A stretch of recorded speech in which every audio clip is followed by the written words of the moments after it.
Беспілотнік ударыў у памежны пункт пропуску на мяжы Расіі і Беларусі. У Магілёве выяўлены від небяспечных камароў, якія пераносяць малярыю. Папярэджанне пра навальніцы ад сіноптыкаў, трагічнае здарэнне ў радзільні ў Менску і сёння раніцай не стала Аляксандра Міленкевіча, кандыдата ў прэзідэнты на выбарах 2006 года. Вітаю, сябры, пачынаем праграму «Белсат онлайн». Не стала Аляксандра Міленкевіча, знакавай фігуры сучаснай беларускай палітыкі і грамадскага руху. Трагічную навіну паведаміла ягоная сям'я. У канцы 2025 года палітык перанёс аперацыю, падставаю якой стала тамаграфія, што паказала, правая шыйная артэрыя была закрытая тромбам на 80%. Пасля аперацыі спадар Аляксандр доўга змагаўся з інфекцыямі, у тым ліку запаленнем лёгкіх і кішэчніка. Аляксандр Міленкевіч быў вылучаны адзіным кандыдатам дэмакратычнай апазіцыі на прэзідэнцкія выбары 2006 года. Тады ён сабраў больш за 250 тысяч подпісаў. Паводле афіцыйных звестак ЦВК атрымаў больш за 6% галасоў. Быў арыштаваны на 15 сотняў пасля чарнобыльскага шляху таго ж года. Я добра памятаю, як годна спадар Міленкевіч вёў выбарчую кампанію. Нават проста сваім вобразам, манерай размаўляць, весці дыялог, прыроджанай шляхетнасцю паказваў, якою можа быць Беларусь, якою магла б быць беларуская ўлада. Многім, у тым ліку і мне, даў надзею на лепшую Беларусь.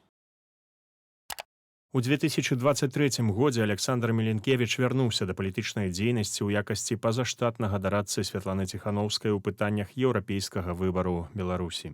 Аляксандр Міленкевіч нарадзіўся 25 ліпеня 1947 года. Ягоныя продкі бралі ўдзел у паўстанні 1863-64 гадоў і былі рэпрэсаваныя, а дзед быў актывістам беларускага руху на Гарадзеншчыне ў 1920-х. Аляксандр Міленкевіч скончыў фізічна-матэматычны факультэт Гарадзенскага педагагічнага інстытуту. Аўтар больш як 60 навуковых працаў у галіне квантавай электронікі, лазернай тэхнікі, а таксама гісторыі культуры Беларусі. Паралельна з палітычнай і навуковай дзейнасцю спадар Аляксандр заўсёды заставаўся важнай фігурай у культурніцкай і грамадскай сферах. Ён вядомы краязнавец і папулярызатар гісторыі горадні. Шчырыя спачуванні ўсім родным і блізкім выбітнага беларуса.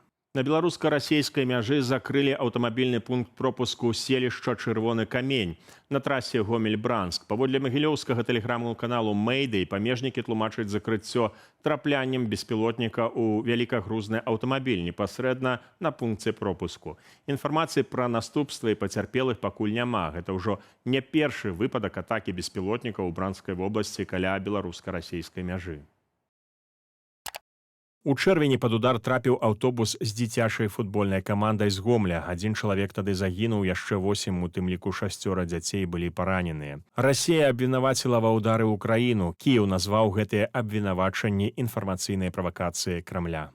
Уначы ў Магілёве адбыўся пажар у прыватным доме на вуліцы Арлоўскага. Ратавальнікаў выклікалі суседзі. На момант прыбыцця МНС дом гарэў адкрытым полымем, часткова абрынуўся дах, унутры было моцнае задымленне. Ратавальнікі вывелі з дому 13гадовую дзяўчынку і вынеслі ейнага дзеду, які не мог ісці самастойна. Мужчыну даставілі ў лякарню, дзяўчынка не пацярпела. Пажар удалося зліквідаваць. Паводле папярэдняй інфармацыі, прычынай магло стаць кароткае замыканне электрасамаката. У берасці ж гарэла кватэра ў 9павярховым доме на вуліцы Маскоўскай. З задымленага памяшкання працаўнікі МНС выратавалі 50гадовага мужчыну, аднак самога 46гадовага гаспадара кватэры выратаваць не ўдалося. Яго знайшлі ўжо без прыкметаў жыцця. У ліпені 9 падлеткаў ва ўзросце ад 14 да 17 гадоў працавалі ў так званым студатрадзе падсобнымі рабочымі на адным з прадпрыемстваў Брагінскага раёну. Праз 2 тыдні тэрміновы працоўны дагавор скончыўся і школьнікі звольніліся, аднак канчатковы разлік з імі не зрабілі нават праз тыдзень. Бацькі падлеткаў звярнуліся ў пракуратуру. Правяранне пацвердзіла абгрунтаванасць іхных прэтэнзіяў. Кіраўніка прадпрыемства абавязалі пагасіць запазычанасць. У выніку 9 былых работнікаў атрымалі агулам больш за 3000 рублёў. Рака ператварылася ў балота. Жыхарка Гомля паказала, як сёння выглядае сош каля ўзбярэжнай. Рака моцна абмялела, а бераг зарос густой расліннасцю і цінаю. Гараджане згадваюць, што раней па сожы хадзілі земснарады і катары, а фарватар рэгулярна чысцілі. У той жа час спецыялісты нагадваюць, вялікая колькасць гарлачыкаў і воднай расліннасці сама па сабе яшчэ не сведчыць пра забруджванне. Часцей гэта якраз і ёсць вынікам абмялення ракі. Смяротнае ДТЗ ў вёсцы Баярск Смаргонскага району. Паводле папярэдняй інфармацыі, 49-гадовы мужчына на мапедзе ехаў па вуліцы і каля дома нумар 70 збіў 59-гадовую жанчыну, якая ішла па краі праезнай часткі ў спадарожным кірунку. У Чэрвеньскім жа раёне падчас рэйду ДАІ інспектары спынілі «Інфініці». За стэрном была 38-гадовая жыхарка Менску з відавочнымі прыкметамі алкагольнага ап'янення. Жанчыну запрасілі ў службовы аўтамабіль, каб разабрацца ў сітуацыі. Там яна прапанавала інспектарам 3000 рублёў, каб пазбегчы адміністрацыйнай адказнасці. Яе папярэдзілі, аднак жанчына працягнула настойваць. У выніку на нецвярозую кіроўцу завялі крымінальную справу за спробу даць хабар службовай асобе. У Беларусі выявілі рэдкі від малярыйнага дуплянага камара. У Акадэміі навук кажуць, што за апошняе стагоддзе яго фіксавалі толькі некалькі разоў у Берасцейскай, Гомельскай і Магілёўскай вобласцях. Асаблівасць гэтага віду ў тым, што ён часцей за іншых малярыйных камароў кусае менавіта людзей. Пры гэтым лічынкі могуць развівацца не толькі ў дуплах дрэвах, але і ў штучных ёмістасцях з дажджавой вадой, напрыклад, у старых аўтамабільных апонах. Навукоўцы падкрэсліваюць, што пакуль вядзецца не пра пагрозу, а пра патэнцыйную эпідэміялагічную рызыку. Гэты від здольны пераносіць узбуджальнікаў трапічнай малярыі, вірус ліхаманкі заходняга Ніла і шэраг іншых інфекцыяў. Штогод у Беларусі рэгіструюць каля 10 выпадкаў завознай малярыі. У садсетках абмяркоўваюць выпадак у 5-й гарадской больніцы Менску. Паволі відавочцы ў ейнай суседкі з палаты, якая была на 22-м тыдні цяжарнасці, адышлі воды і пачаліся схваткі. У выніку выкідыш адбыўся проста на вачах іншых пацыентак. Намеснік галоўнага доктара заявіў, што такое магчыма, бо хуткасць працэсу ў такіх выпадках непрадказальная. Пры гэтым ён дадае, што, маўляў, у момант выхаду плода доктар ужо быў побач. У больніцы таксама аспрэчваюць інфармацыю, што пацыенткам потым самім давялося прыбіраць палату. У ТРЭЦ жанчыны пачалі масава дзяліцца падобнымі гісторыямі. Адна з асноўных праблемаў нястача персаналу. Паводле адной з супрацоўніц у аддзяленні няма ніводнай санітаркі. Менгарвыканкам прызначыў ведамасную праверку. Пра сумны і паказальны выпадак распавядае судмедэксперт з Гомля Алена Якуш. Некалькі гадоў таму участковы інспектар падчас прафілактычнага абходу адчуў непрыемны пах з адной з кватэраў, дзверы ніхто не адчыніў, таму выклікалі ратавальнікаў.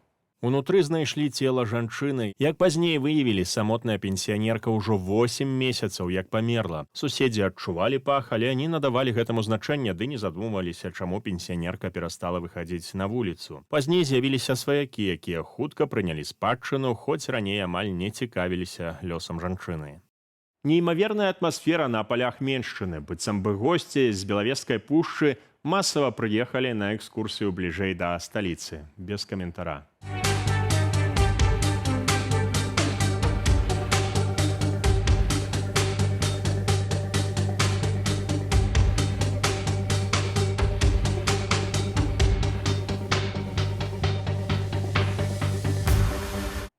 Заўтра ў Беларусі чакаецца пераважна сухое і ўмерана цёплае надвор'е. Тэмпература ноччу складзе ад 7 да 13 градусаў цяпла, днём ад 18 да 24. На поўначы краіны месцамі пройдуць кароткачасовыя дажджы з навальніцамі. Вецер паўночна-заходні да 10 метраў за секунду.